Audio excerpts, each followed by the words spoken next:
Bab 287. San Yi dan Xiao Sui tidak punya rencana untuk menerima kartu nama sama sekali, tetapi Chen Ye mendengus dingin. Sejujurnya, rasa toko Anda benar-benar sampah, dan kami tidak akan datang lagi. Juga, kamu benar-benar terlihat seperti lalat. Ayo pergi. Setelah berbicara, Chen Ye memeluk kedua putrinya dan berjalan keluar. Adegan ini langsung membuat amarah Yu Haisheng berkobar. Tidak apa-apa untuk mengatakan bahwa tokonya adalah sampah, dan dia bahkan membandingkan dirinya dengan seekor lalat. Tidak dapat menemukan kematian. Dia baru saja akan bergegas. Sebuah tangan langsung menggenggam bahunya. Yu Haisheng menjadi lebih marah. Siapa yang menyentuh bahuku? Sebelum kata-katanya selesai, retak. Sebuah tamparan langsung menampar wajahnya. Baru pada saat itulah Yu Haisheng melihat pria paruh baya di depannya. Tuan King, mengapa Anda memukul saya? Dia tidak berani menyinggung pria di depannya, karena bahkan ayahnya harus rendah hati ketika melihat pria ini. Dan sebagian besar ekuitas Olympic Sports Plaza ada di tangan pria di depannya. Kuncinya adalah bagaimana pria ini muncul di sini? Mata Tuan King dingin dan dia berkata dengan serius, kamu tidak menyinggung ketiganya. Nada suaranya sangat serius. Sekarang situasi di seluruh provinsi Jiangnan berbahaya dan dapat berubah, dan mereka semua dibawa pergi oleh seorang pria. Hampir semua orang di balik layar kekuatan besar mengetahui keberadaan Chen Ye. Dan kemanapun Chen Ye pergi, seseorang akan melapor ke atas? Hanya untuk tidak bersalah. Keluarga Wu menyinggung Chen Ye dan memusnahkan klan. Tangau menyinggung Chen Ye dan memusnahkan keluarga. Keluarga Qin, yang awalnya adalah keluarga pertama, menyinggung Chen Ye dan menghilang. Keluarga seni bela diri di provinsi Jiangnan, keluarga bisnis, dan raksasa dengan posisi inti kecil di lingkaran semuanya tahu nama Chen Ye. Bahkan mimpi buruk adalah wajah Chen Ye. Setiap orang seperti berjalan di atas tali setiap hari, takut Chen Ye akan muncul di wilayah mereka sendiri, dan jika mereka secara tidak sengaja menyinggung, fondasi mereka akan runtuh dalam sekejap. Saat Chen Ye muncul di Olympic Sports Plaza untuk pertama kalinya, Master King mematikan semua aktivitas dan langsung menuju Olympic Sports Plaza.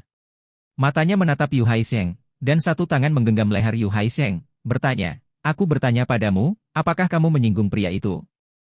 Pria yang mana? Yu Haisheng panik. Dia tidak tahu mengapa King Ye tiba-tiba marah. Bang! Master King langsung menendang dada Yu Haisheng dan berkata, kamu sendiri yang mencari kematian, jangan sakiti aku.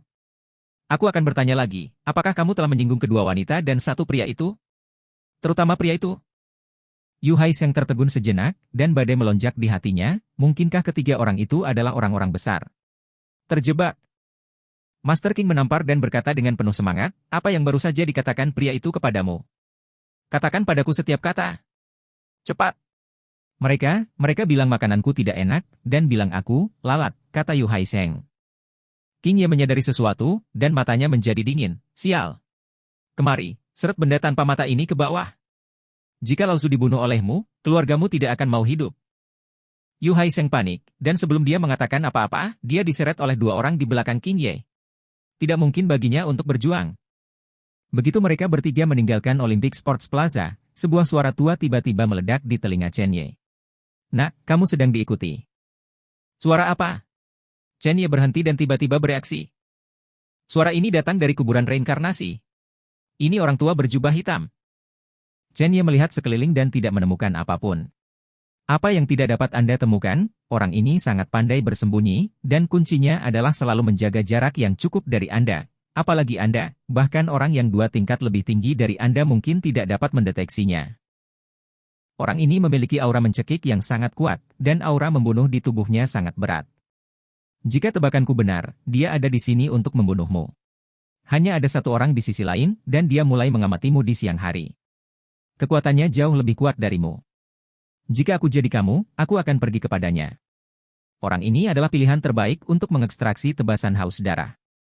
Chen Ye mengangguk, dan dia berkata kepada Xiao Sui dan San Yi, aku memikirkan sesuatu untuk ditangani sementara, dan biarkan Xiao Deng membawamu kembali dulu.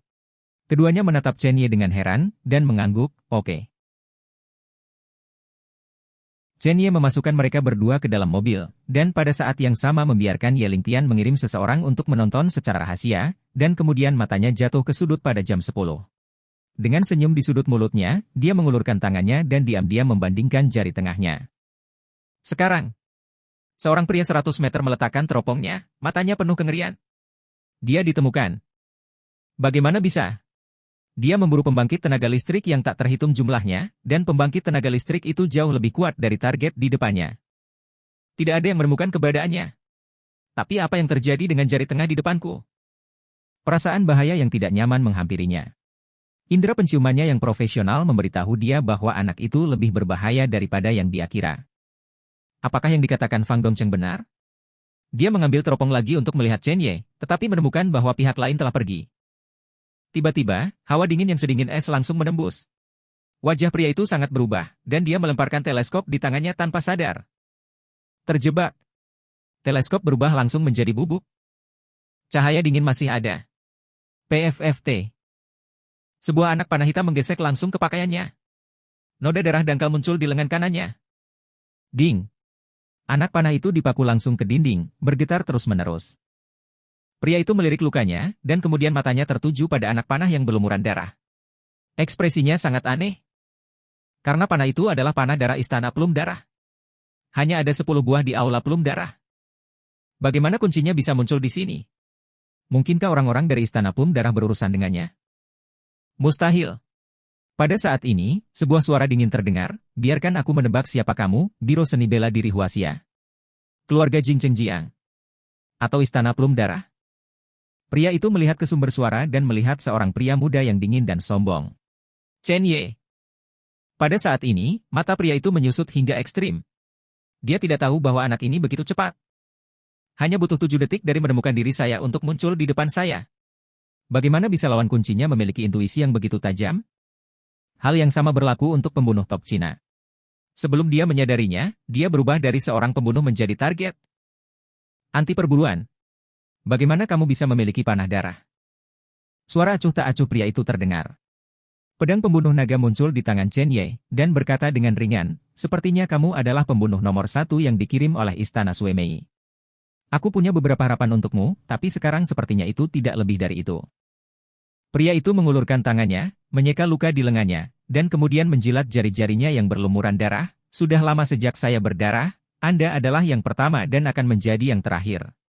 Setelah kata-kata itu jatuh, sosok pria itu menghilang seketika. Sebaliknya, dia tiba-tiba muncul di depan Chen Ye, dan menembak langsung dengan telapak tangan. Chen Ye tidak ragu-ragu, kemarahannya yang sebenarnya meledak, dia melangkah keluar dan menghancurkannya dengan pukulan. Kedua kekuatan bersentuhan dalam sekejap. Udara berputar. Kaca temper di kedua sisi langsung pecah. Bab 288. Bang! Karena tabrakan antara keduanya, retakan kecil muncul di tanah. Anda dapat melihat betapa mengerikannya pukulan ini. Dan Chen Ye dan pria itu mundur satu demi satu. Dalam satu pukulan, itu sebanding. Menarik, sangat menarik. Tapi selanjutnya, aku akan membuatmu merasakan kesenangan membunuh. Suara menakutkan pria itu tiba-tiba terdengar. Tiba-tiba, sebuah kawat baja melesat keluar dari telapak tangan pria itu. Ujung kawat sangat tajam. Kecepatan hingga ekstrim. Tertawa. Di satu sisi tubuh Chen Ye, dia menghindari senjata tersembunyi secara langsung. Terlalu mudah bagimu untuk berpikir. Pria itu mencibir, niat membunuh melonjak di matanya, dan energi meletus di lengannya tampak menebal dengan lingkaran penuh. Kemudian, lengan itu bergetar hebat. Kawat baja itu seperti 1000 kuda yang runtuh, dan itu benar-benar membentuk niat pedang panjang, menuju langsung ke leher Chen Ye. Wajah Chen Ye sedikit berubah. Tubuh ditekan, telapak tangan ditampar ke tanah, dan seluruh orang melompat. 5 jari dengan keras meraih ke arah kawat baja. Merobek. Pria itu ditarik kembali oleh Chen Ye. Kematian. Pedang pembunuh naga di tangan Chen Ye dipenuhi dengan energi sejati, dan dia menebas dengan satu pedang. Pedang ini seperti banjir bendungan yang tiba-tiba terlepas, mengaum. Pria itu mencibir, perbedaan kekuatan antara kamu dan aku terlalu besar, tidak mudah untuk membunuhku hanya dengan pedang ini. Setelah kata-kata itu jatuh, kawat baja di tangannya benar-benar mengembun menjadi pedang lembut, dan menebas ke arah pedang Chen Ye. Kawatnya bukan kawat biasa. Itu juga bisa diringkas menjadi pedang. Itu dibuat oleh batu roh dan teknologi tinggi bersama-sama, dan bentuknya bervariasi, dan senjata umum utama tidak dapat dihancurkan sama sekali. Merusak. 2 lampu dingin menyala. Karya Mars. Tusuk. Dengan suara, hal aneh terjadi. Pedang lembutnya benar-benar patah. Kabel yang tak terhitung jumlahnya tersebar. Mata pria itu melebar hingga ekstrim, dan dia berkata dengan ngeri, bagaimana mungkin? Sebelum dia bisa bereaksi, pedang pembunuh naga Chen Ye telah ditebang.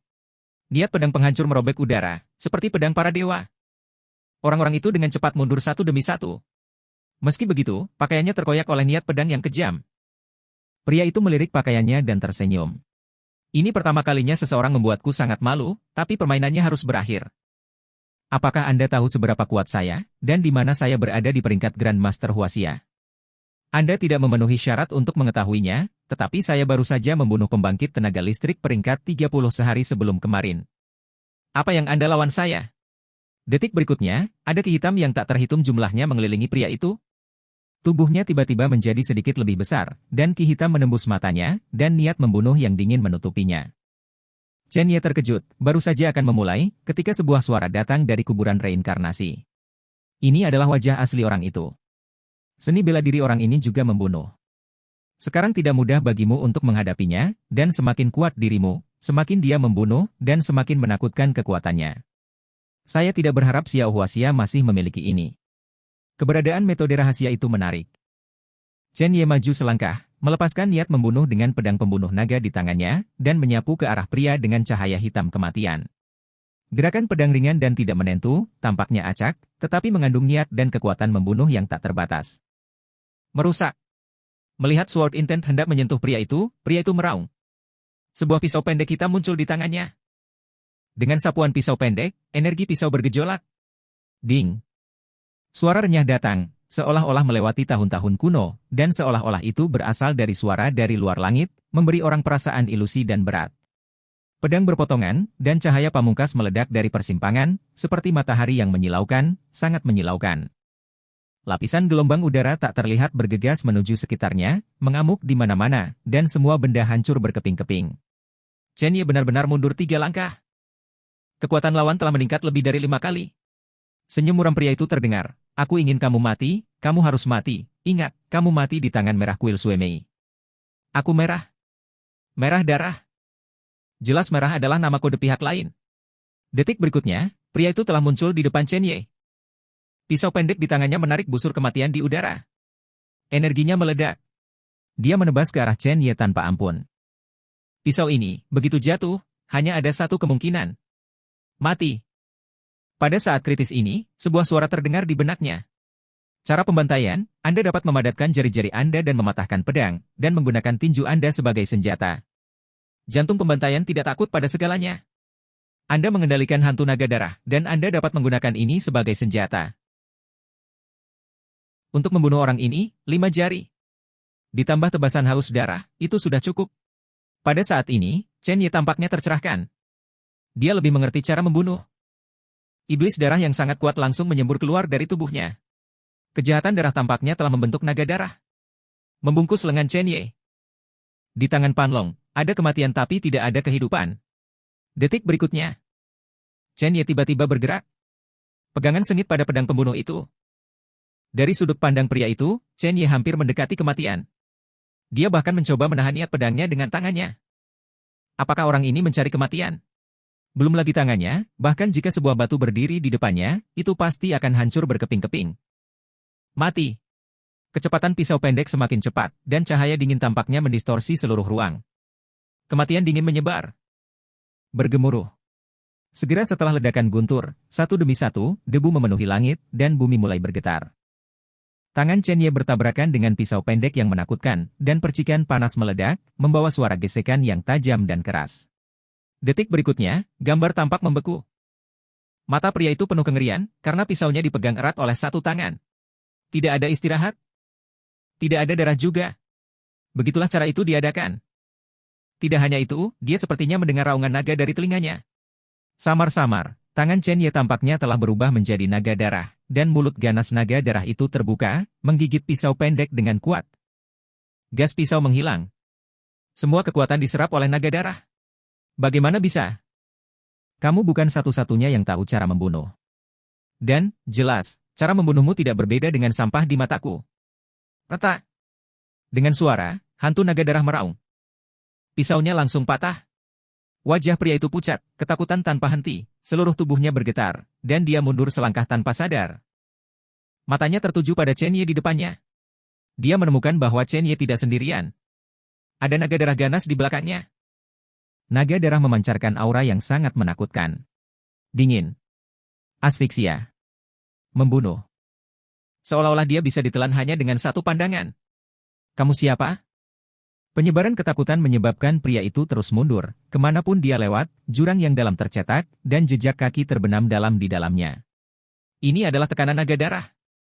Inilah arti membunuh dan memadatkan. Siapa aku? Mata Chen Ye menyipit, dan dia menebas pedang naga di tangannya, dan naga itu meraung ke langit. Aku adalah penguasa pembunuhan, Chen Ye.